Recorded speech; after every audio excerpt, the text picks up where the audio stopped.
Okay, I apologize, guys. I dropped the phone because the dog ran in.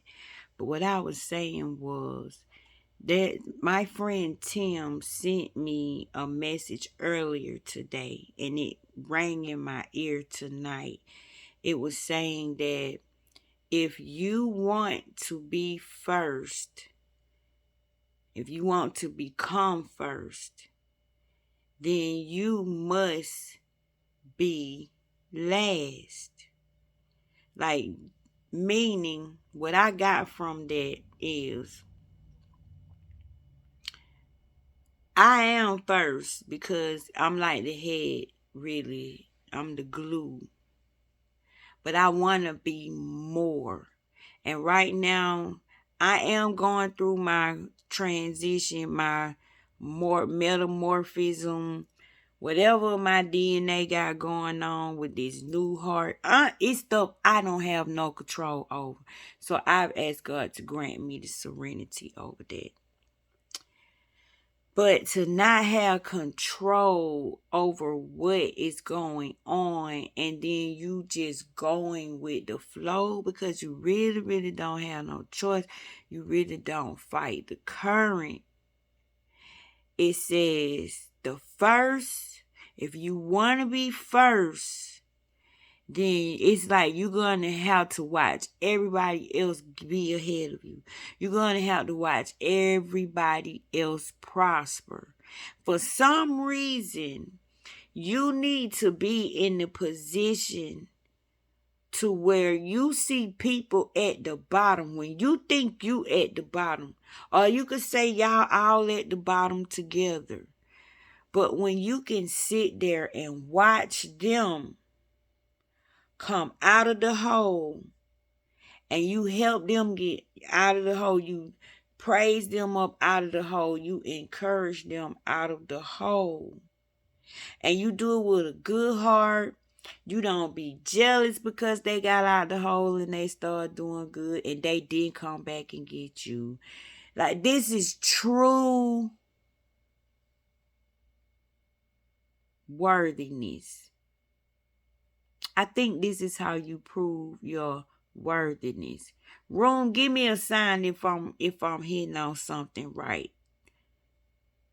Make a noise, cause I'm feeling something in my spirit and I'm trying to get it out. Help me get it out, spirit. This helps your worthiness. See, you on a mission down in the hole. You already know what you're trying to do. You trying to uplift. You trying to elevate. You trying to ascend. You trying to become a high ascended master. You trying to become a guru. And somehow situations have made you stripped of your belongings. Maybe your health. Maybe your finances. Your shelter. Because you are the one that's always helping them out of the hole. You are the one that's always helping them get out. So you really can't see the blessings that God do for them because it's always you. So you're put in the hole with them. You're brought low with them. Usually you be with them. And you have to sit back and watch them flourish without you being able to put your 2 cents in, without you being able to put your money in, without you being able to run to their rescue. You have to learn to let God be God in their life as well as God being God in your life. Now, the love comes in when they get up out the hole and they turn around and they look out for you while you in the hole. And they helping you build up your stones so you can walk up out of the hole, and they'll be at the top of the hole with their hand to help pull you out. But the secret to getting out of this hole is philosopher's stones. What are you philosophizing? What kind of thoughts are you putting together? What type of words are you standing on? So you using your words to stand on. You're building a staircase to get out of there. So while I'm in here, I've watched everybody else just flourish. I'm sitting around the house watching everybody smile. I'm watching everybody go out, do their day. All I do is sit home and I study. To me, this is a fast. To me, this is meditation. To me, this is love. This is gratitude. To me, this is how I love God. This is what I like to do. It's normal. So I get in here and I write, and I be in here for hours, sometimes so many hours. They coming home from a hard day's work. So I be in here working in the spirit, and they be working out here on the outside. So I had to think, yeah, it may seem like I don't have any money on the outside. You know why? Because I'm not on the outside. Think about it. If I was on the outside, I would be getting my money. But no, I'm in this hole of goodness and love and care and comfort and rest because I'm getting stronger. I really am. My health is getting better. And I don't have to go to work and strain over nothing and make commitments to be here and there, because some days it's not in me. And some days I do rest for days on days. I can't help it. So this spot is necessary. See, I'm getting my joy back. First I slipped. Yeah, I slipped because I went down there talking to them people.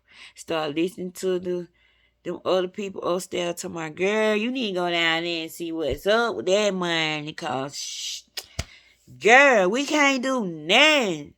And I went my butt down there. But I had made a pact, a covenant with myself that I revised that letter in the spirit realm, and that appeal was overturned and it was in my favor, and so mote it be, and I left it alone. But see, doubtful minds started kicking in. But thank God I've been more over here than the doubtful mind, and I was quick to check the doubtful mind today. So now I'm beginning to see the position for where I am as. I ain't doing nothing but manifesting down here, y'all. Now, I can't stay in this hole forever. No good thing is held from me. But down here, I'm safe from hurt, harm, danger, accidents, insults. Anybody on the BS, they can't even come down here. They don't belong down here. This is mine by myself now. So, if you want to be first, you have to be last. And this is what being last means. You get to thank God for all the goodness that He did for them. You get to spend time with God. That's why you last. You see that? You get the best. So now when you come out, you been down there in all that glory. You been down there meditating. You been down there writing. You been down there getting taught. When you come up, you first. You're first, because they been out here living. They been out here probably getting beat up some more and everything. But you been in an incubator. You been put up. You been put away. See, you ain't had nothing to distract you. No money, no situation, no drama to get into. You just, that's what that stagnation feel like. Oh, I can't do that. I should be doing something. Well, you're doing something. And your something is called nothing. Didn't I tell you you ain't nothing? So you don't supposed to be doing nothing.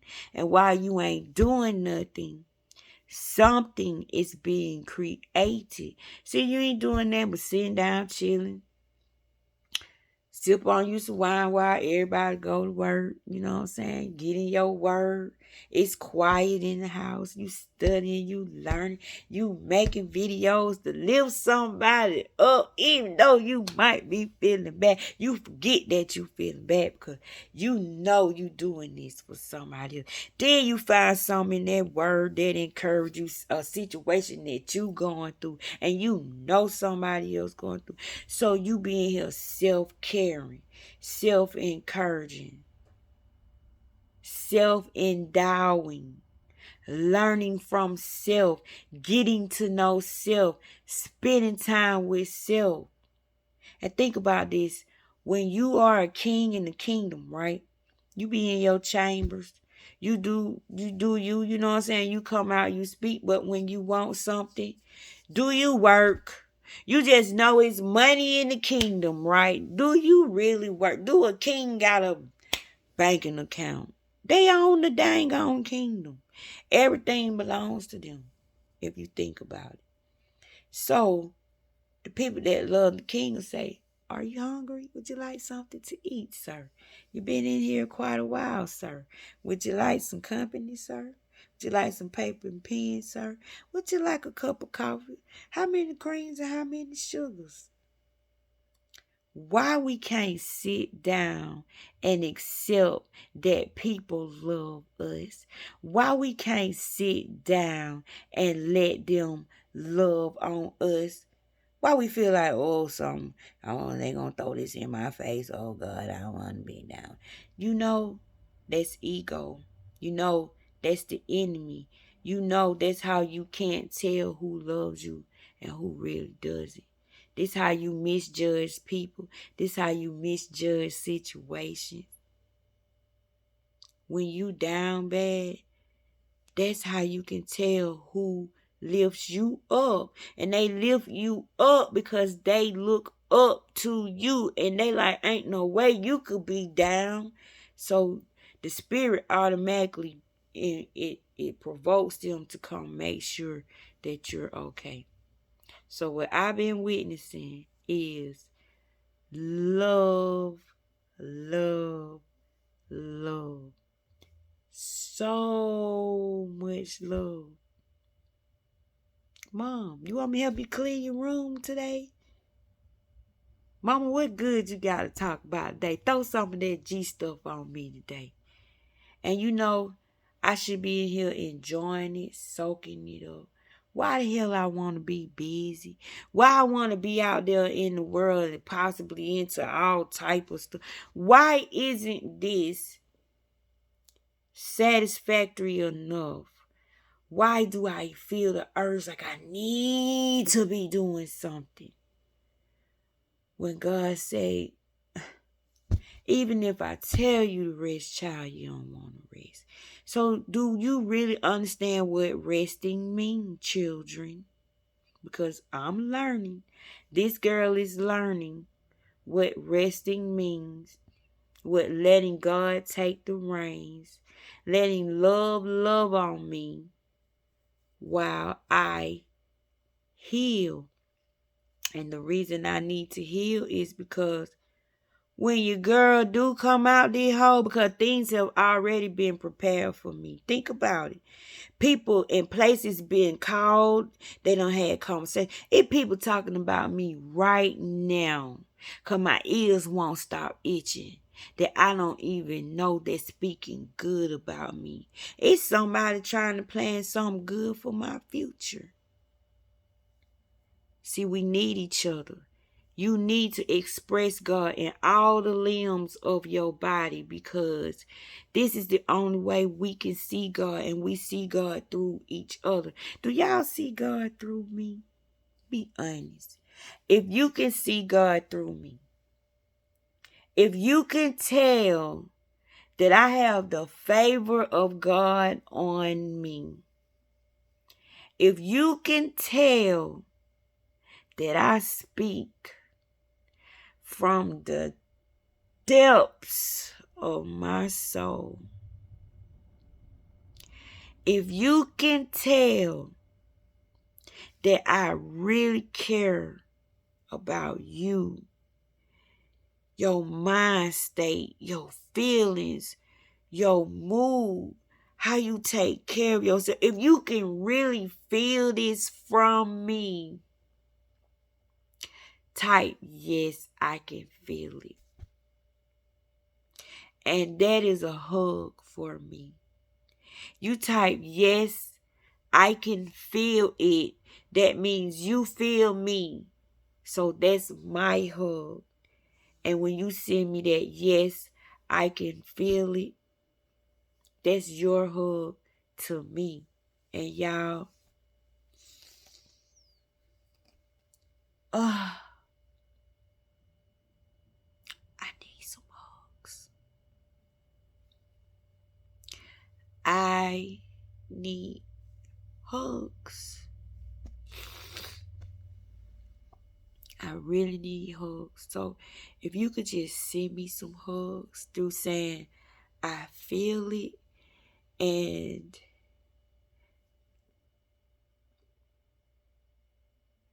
just let me see it going down the timeline. I'm sorry, y'all. It's hard walking both, but you need to walk both so you can be wise. I'm sorry, y'all. I'm a crybaby. I feel stuff, right?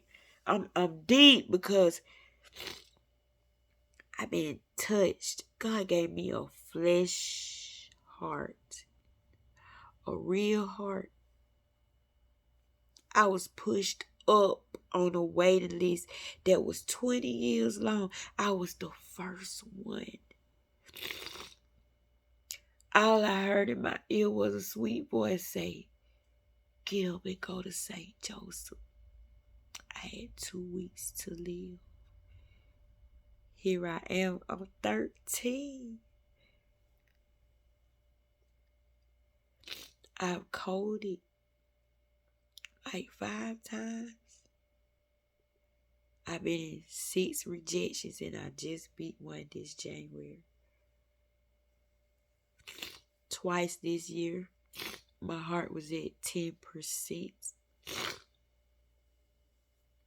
God sent me a nurse named Sage. She was the first nurse.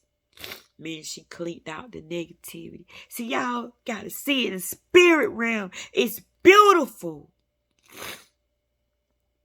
When she left, Serenity was my nurse.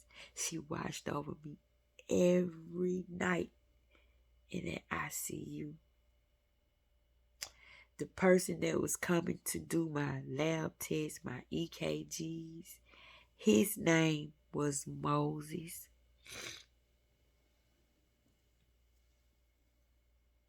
See? You see? Every room that I went into was the number 3 room. 3 is a powerful number. 3 was so overprotective of me. 3 felt like a daddy. Watching over his child in that hospital.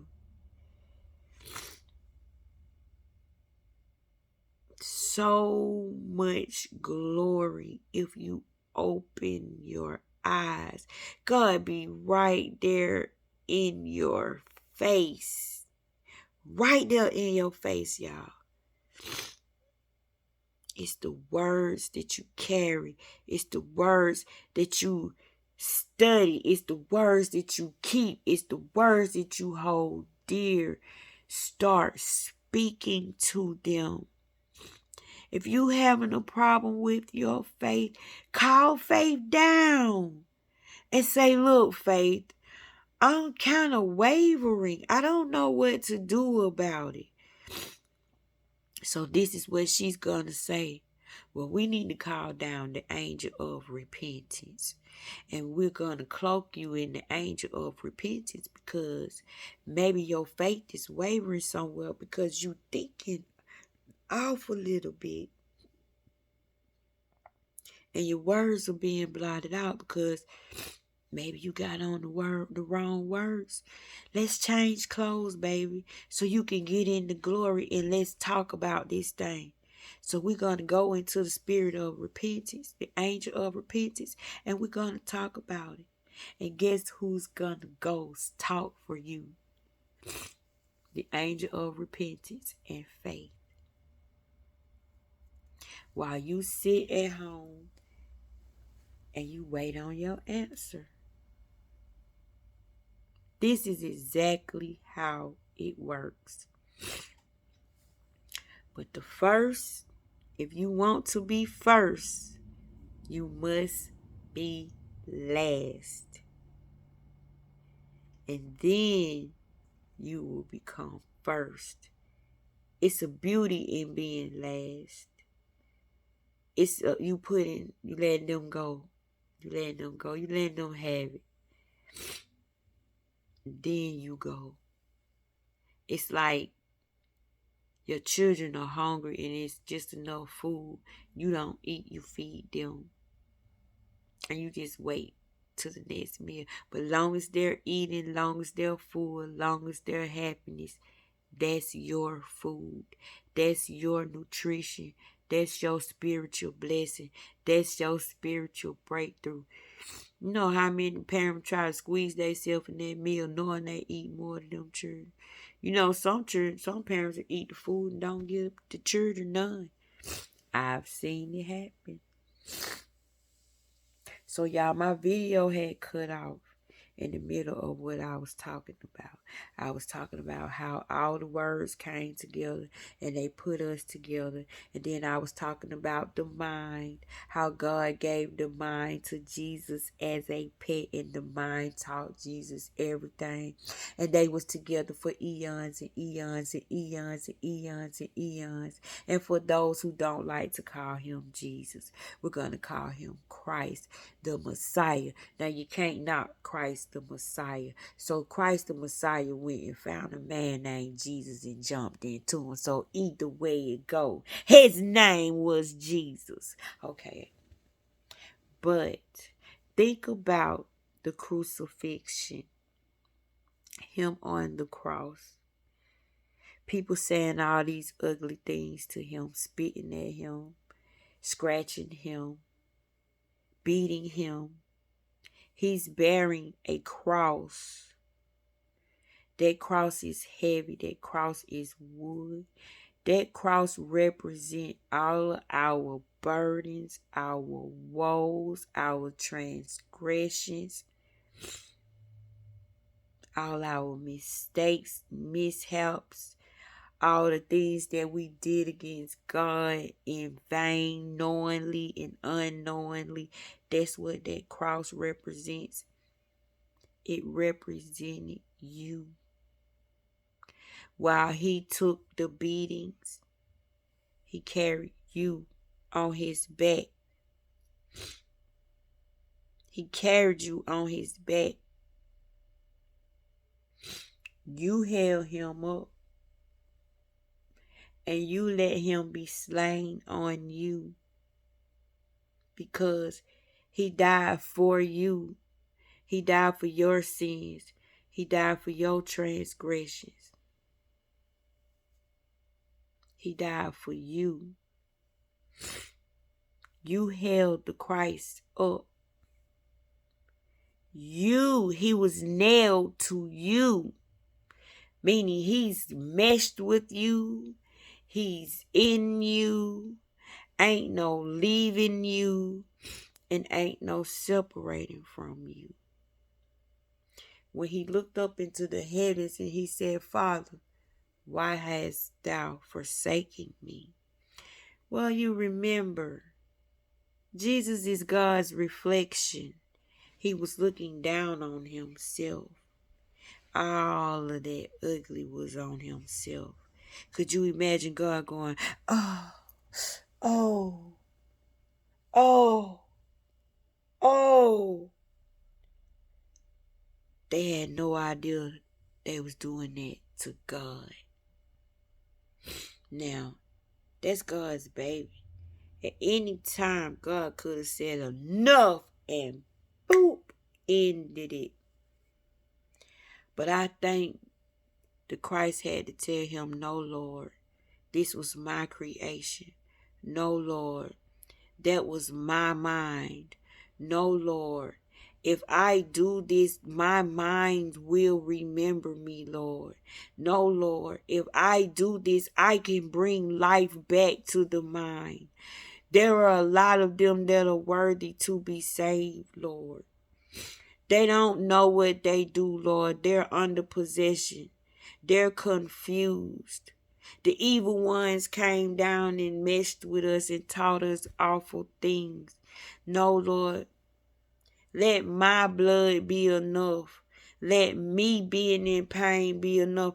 I abhor, instead of you whipping them, whoop me. Instead of you smiting them, smite me. I created them. I did this. Let me be the one to fix it. Y'all, that had to be what went down in my imagination, because me talking the words and words explaining to me seeing the scriptures as alive and living, this is what it seemed like happened. In the Ethiopia Bible, it says that Jesus had to talk to the tree in order to get the tree's permission to even go along with this plan. Could you imagine that tree trying to get out of that, saying, no, but tree, you're going to represent man. I'm making a statement. I need to create a stain so bad that it'll be seared in their hearts and minds and memories forever and ever and ever. Can't nobody forget that. So the tree like, okay, Lord, let me get a message down to the underworld that is going down. So the tree had to let everybody know. Y'all know trees walked and talked back then. See? Read. Go in them scriptures that was written way before us. These are our ancestors. Our ancestors left us clues. They left us information. They left us knowledge. So the way I see the crucifixion, all that spitting and stuff, when he was hung on the cross and they put the nails in his hand, he said, I thirst. They went and got hyssop and they went and got vinegar and they put it in the water. Well, first of all, think about it. Water, who is water? The mother. So water was present the whole time. Didn't nobody pay attention to water being in the background. Water gonna show up again. And I'm going to show y'all where water keeps showing up at. Water showed up when he was baptized. Water showed up in this hyssop water. Now you remember hyssop is the plant that they dipped in the lamb's blood when Moses was telling them to let my people go. And he told them to put the mark over their doorposts. And when death came to take the firstborn, it would bypass their homes. So death does not fool with hyssop. So they put hyssop in the water. Then they used vinegar. Well, back in the day, old people used vinegar to dispel evil spirits. See, it was a setup to be set up for a setup to be set up. And for a setup to take place. So they put the vinegar in there. And the vinegar, old people rub their house down with the vinegar, boy. It get rid of evil spirits. It get rid of you, boy, because that junk stay. But old people did it all the time. So back in the day, vinegar was a dispeller. It would get rid of evil. They put it on a sponge. First of all, they put the sponge in the water. Now, all while they saying all this ugly stuff, all the ugly stuff going into this water. Water soak up everything. Water in your house soaking up all your negative energy, all your positive energy. Your water in your house holds so much memory. Water is deep. Water all over the world. Water remember everything since the beginning of time. Water magnetizes your whole body is dang near water. That's how your functions remember to do what they supposed to do.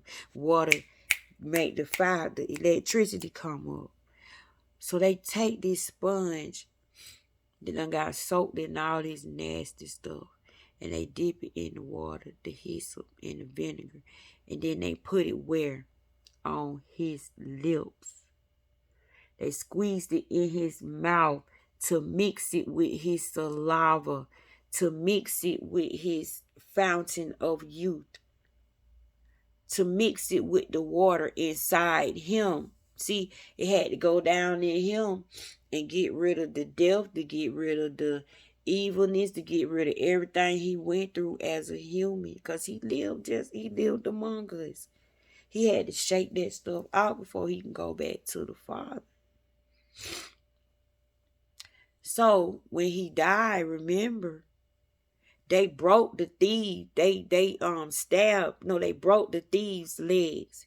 Why? Because thoughts have legs. Both of them was giving him thoughts. Both of them was talking to him. Would you do this? Would you do that?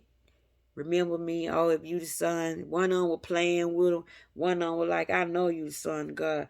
You ain't did nothing and they doing you like this. Could you please go put in a word for me? See, them with thoughts. And every man got a righteous angel and a wicked angel inside of them. This is him showing you what's happening on the inside of you. This whole crucifixion is explaining you from the inside. This is what's going on in here. When we take on all the evil words, we doing this to the Christ. We keep bearing him to the cross. We keep bearing him to the cross. So, as he put the water in, the water goes in, the water cleans. They break the thieves' legs so thoughts can't get up and move no more. You can no longer create no more children. Thought you dead, you vanished. They had to get rid of them thoughts. Now, when it comes to him, the hour is coming. He's still breathing. He's still alive. No, he gives up his ghost. He tells God, it's finished now. I did it. The hyssop done been in my mouth. The vinegar done been in my mouth. Because he couldn't go back to heaven dirty. He couldn't go back to heaven nasty. He couldn't go back up there. And he couldn't go back up there until he finished his task. So when he died, during that little time when he was dead, he went to hell. Then he take the keys from hell. Then he take the steam from devil. He was on a mission. And then he went into the heavens. So we don't have to go through none of that.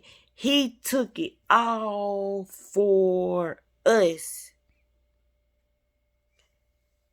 So to make sure he was dead, what did they do, y'all? They took an arrow and they pierced him in the side with it.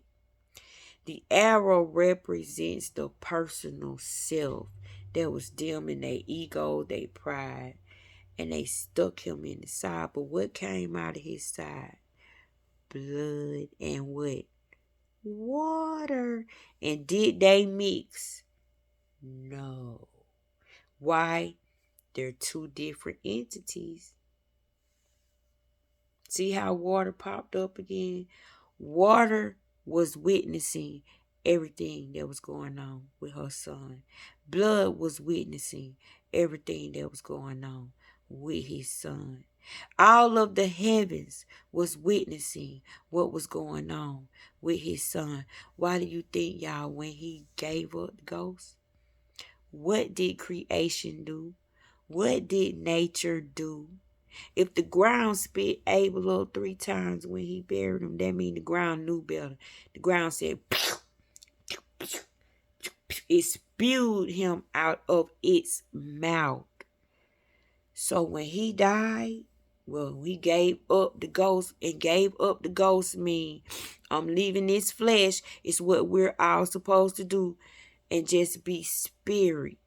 Just be spirit. Now you home. You dropped off all this ugliness. You done tried it out. You don't like, okay, it didn't ruin you. You still whole. So after he did that, creation cried. It said the rocks cried out. The sky started crackling open. The ground started crackling open. The sky was crying, oh, the Messiah. And people down on the earth think, oh, this is just a phenomenon happening. But in the spirit realm, Mother Nature was crying. The elements was crying. The elementals was crying. The grass was crying. The trees was crying. The rocks was crying. And we don't even see how nasty we is. You see how it ain't all about us? This is what's going to testify and say, I never knew them. I never knew them. If you don't get to know your environment and fall in love with your environment and start conversing with your environment, whether vocally or inwardly, but start acknowledging things, they're not going to acknowledge you when you're in spirit form. They're going to say, I don't know you. Because they know this. They don't know you in your real true form. I'm want to help somebody. I'm helping somebody come out. I'm helping somebody let go. I'm helping somebody understand what the crucifixion represented. It was for you. So if he did all of that for you, if he took all the stripes, all the wounds, all the sicknesses, and all this stuff for you, why you still trying to claim it? Why we still trying to pick it up? Why we still claiming all this ugly stuff that he already done fought for? So I think the battle is he done took it from us and we be sitting up there trying to fight him and take it back from us. Like God said, he threw our stuff in the sea of forgetfulness. You know how many Negro Negroes around here looking for the sea of forgetfulness so they can go in there and jump in it? That's the sea of pain. That's the sea of hurt. That stuff over there that need to be forgotten. But it's some fools looking for it and want to go over there and stick their feet in it. It's some fools want to go over there and build them a yacht on it. It's some fools over there want to go fishing in it. It's some fools over there want to go over there and just swim in it and swim in it. Oh, God, y'all, come on. We got pig mentality. We're going to have to do better. Stop looking for certain things. Some certain things they ain't meant to be found. Only take what's given to you. God said, don't be a busybody. Don't concern yourself with businesses that's not of yours. This how you fall out with people. This how you end up getting into it with people. This how people end up owing you stuff. This how you end up feeling like somebody owe you something. This how you end up doing more than what you should, going overboard for somebody that don't deserve. We got to check behaviors. We got to stop being scared of smiles and eyes and faces. And know that these smile, eyes, and faces are piranhas. They are Michael Myers and Jason's. A killer smile, a beautiful murderer. This is what we deal with on our daily life. So I want y'all to be aware of the goodness inside of you. And yes, I'm talking slow today because I'm taking my time. Because to me, this was really serious. And you ain't got nothing to do. It's Friday. You been laid off. You might as well listen to this. And it's helpful. Now, this is called spiritual food. This is how you eat. And another thing, comment on this video if you feel like you get fed from this channel. You know what I'm saying? Comment and let me know if you feel fulfilled in certain way. Like, I can't answer all your problems. And I can't solve none of your problems. I'm not trying to. I'm not getting in none of your business. But what I'm dealing with you is in secret. I'm dealing with you in the root of your issue. I'm dealing with you with the issues that I'm dealing with myself. The good that I want for me, I want even better for you. I want to know why I'm messed up. I want to know why I act a certain way. I want to know why I act a certain way when I get around people. Why I feel so strongly about things. Why is my character this way? What made me like this? What makes me want to do this? What is this driving me? Where is it coming from? Why did I say that? Why do I say that? Why do I have a habit of doing it?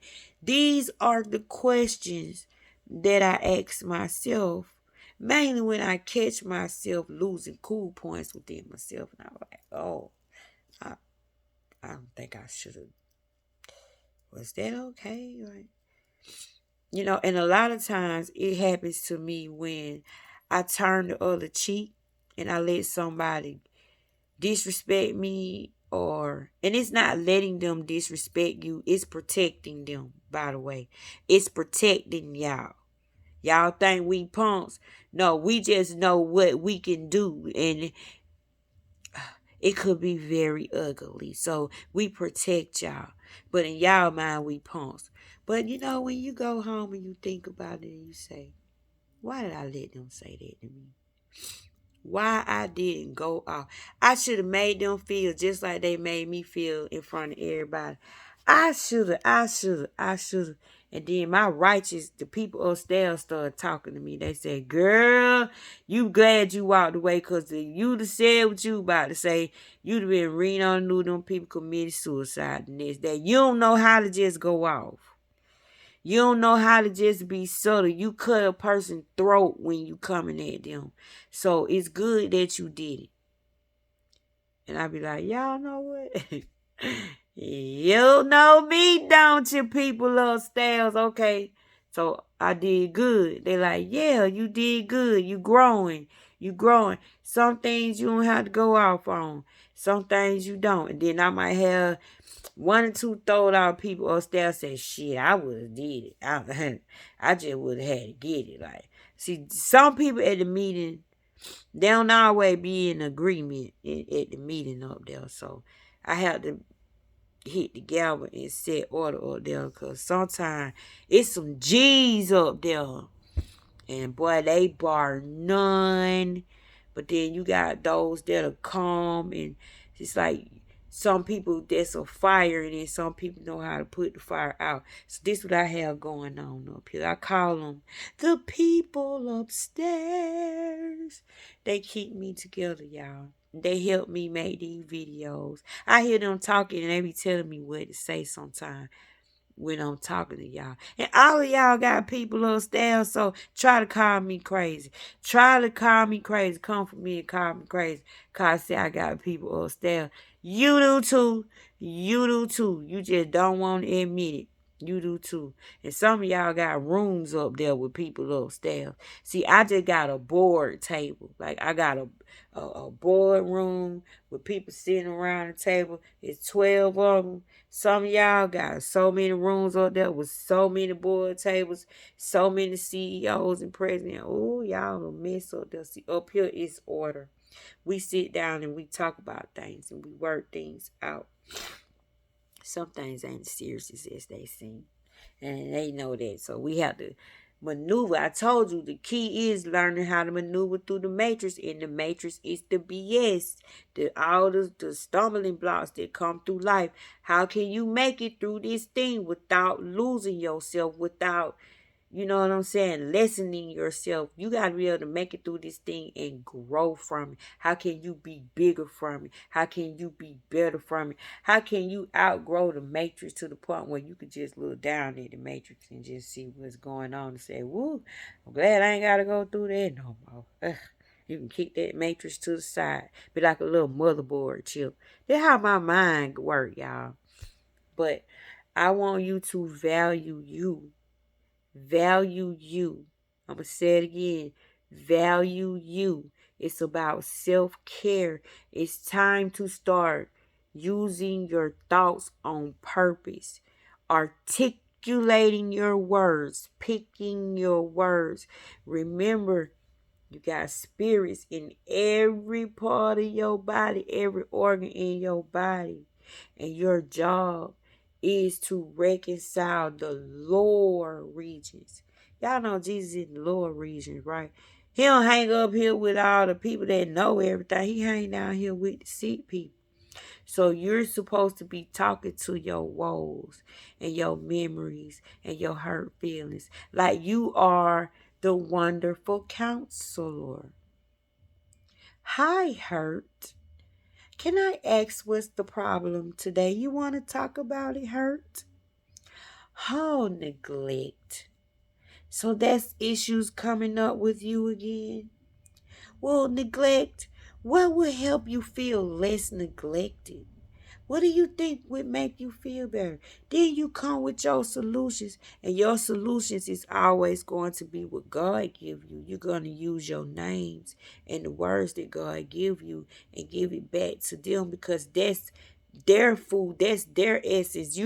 You're putting in them what they didn't get, which is light. See, they were made in the shadows. They're light, but they were made in the shadows. So you're feeding them light so they can come out of the shadow, and finally neglect can come and abandonment can come out, and this grace can come out, and shamefulness can come out, and see that all is forgiven. And they can, you got to look at it like your peoples. You're trying to save your peoples, but you're saving you. So pay attention to yourself. I love you guys. Have a nice night.